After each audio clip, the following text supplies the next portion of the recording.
대기업에서 항상 얘기할 때 핵심 인재가 되어야 한다. 뭐 이런 얘기들 많이 합니다. 그래서 내가 정말 열심히 해서 정말 성과를 많이 내서 둘도 없는 존재가 돼서 내가 회사의 핵심 인재가 되면 내 자리는 항상 탄탄대로울 것이다.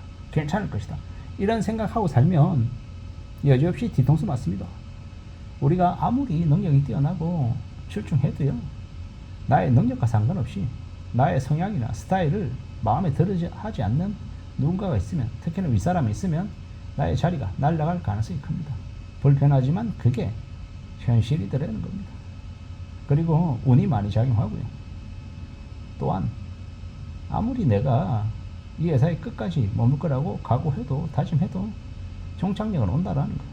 그리고 내가 항상 착각할 때 내가 괜찮다, 이만하면 됐다, 내가 많은 걸 잃었다, 더 이상 내가 불안해하지 않고 살 수 있다, 이런 마음이 들 때 그때가 제일 위험하다라고 얘기합니다.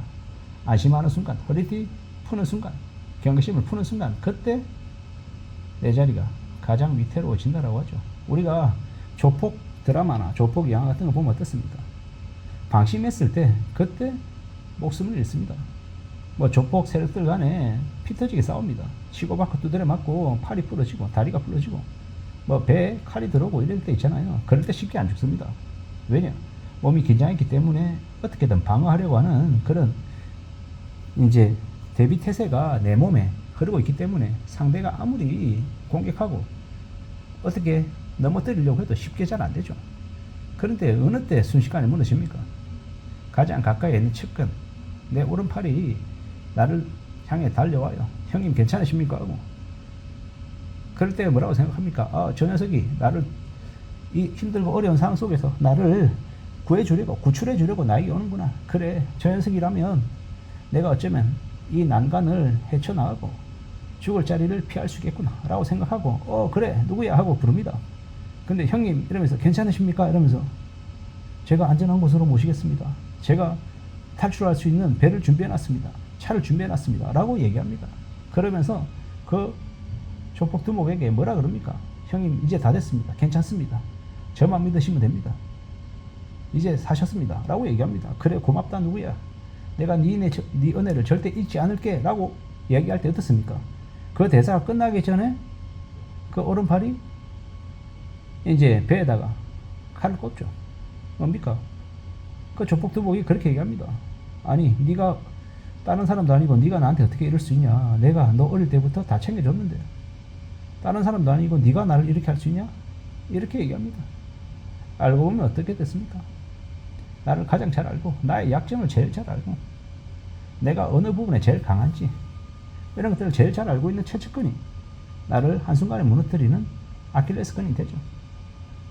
제가 무슨 얘기를 하고 싶으냐, 무슨 얘기를 하고 싶어서 주저리 이렇게 말을 늘어뜨렸습니까? 안심할 때가 가장 위험할 때다라는 거죠. 긴장하고 있고 힘들고 어려울 때, 이때는 사고가 잘 안 일어납니다. 우리가 자동차 사고가 언제 제일 많이 납니까? 초보가 대형 사고 냅니까? 초보는 접촉 사고 아니면 좀 상대적으로 좀 이제 중사고가 아니라 이제 좀 가벼운 사고를 많이 냅니다. 근데 대형 사고를 내는 사람들은요, 운전의 베테랑이다, 운전 잘한다라고 얘기하는 사람들이 대형 사고를 냅니다. 왜냐? 자기 자신이 교만해서,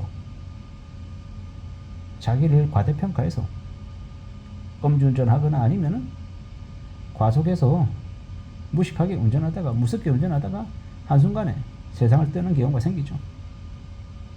우리가 살아가면서 내가 아니면 이 회사가 안 돌아간다, 내가 회사에 얼마나 큰 중책을 맡고 있는데 나는 중요 인물이다, 내가 없으면 회사 안 돌아간다, 이런 얘기들을 많이 합니다. 근데 잘 생각해야 됩니다. 그게 정말인지를 말입니다.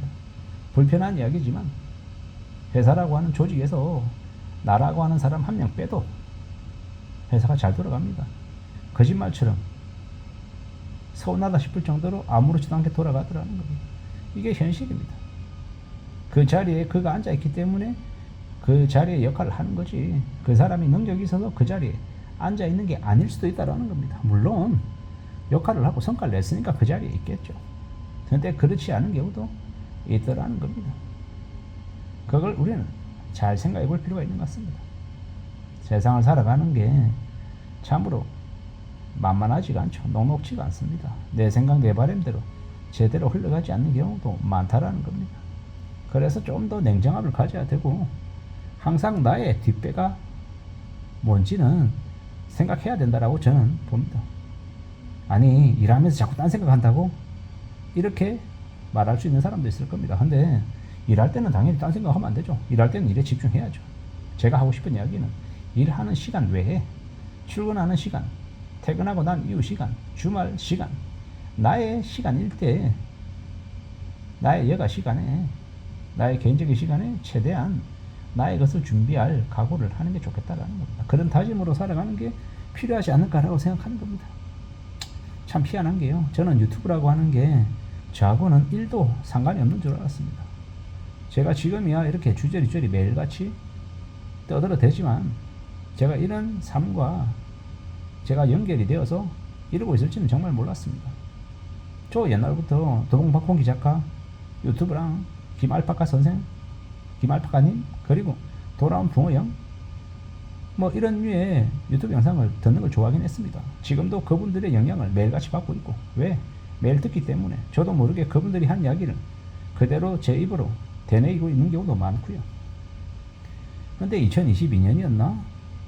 저의 이제 직장 동료 중에 누군가가 유튜브를 찍고 있는 친구가 있었어요.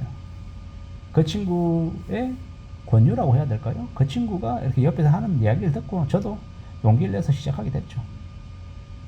그리고 그 당시에 대표는 유튜브든 인스타든 블로그든 자기만의 이 브랜드를 가지고 살아가야 된다라고 얘기해줘서 거기에 또 동기부여를 얻기도 했고요. 그래서 어느덧 하다 보니까 지금까지 온 것 같습니다.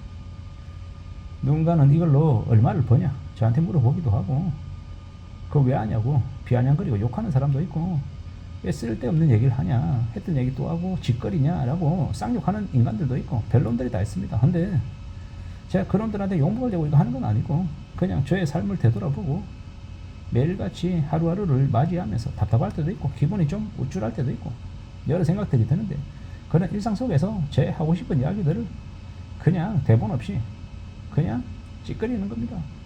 누군가는 배설이라고 얘기하고 누군가는 개소리 하는 거라고 얘기하고 쌍욕하는데 또 어떤 이들은 제 얘기에 귀 기울여주고 고마워하고 저에게 인생의 조언도 해줍니다. 그런 분들 덕분에 꾸준히 계속하고 있는 것 같습니다. 여행을 바라거나 내가 아니면 안 된다 뭐 이런 생각은 없습니다. 그런 생각을 안 가지려고 노력하죠. 어느 세상이든 어느 영역에서든 오래오래 머무는 사람들이 나름 그런 역할을 하는 것 같고 또 욕심부리지 않고 자기 객관화하고 최대한 자기 자신을 되돌아볼 줄 아는 사람들이 좀 더 그래도 수명이 길어지는 게 아닌가 뭐 이런 생각들을 해봅니다. 누구나 다 살아가면서 쉽지 않을 텐데 최대한 자신의 수명을 자기의 자리를 확보할 수 있는 사람들이 됐으면 좋겠습니다. 이상입니다.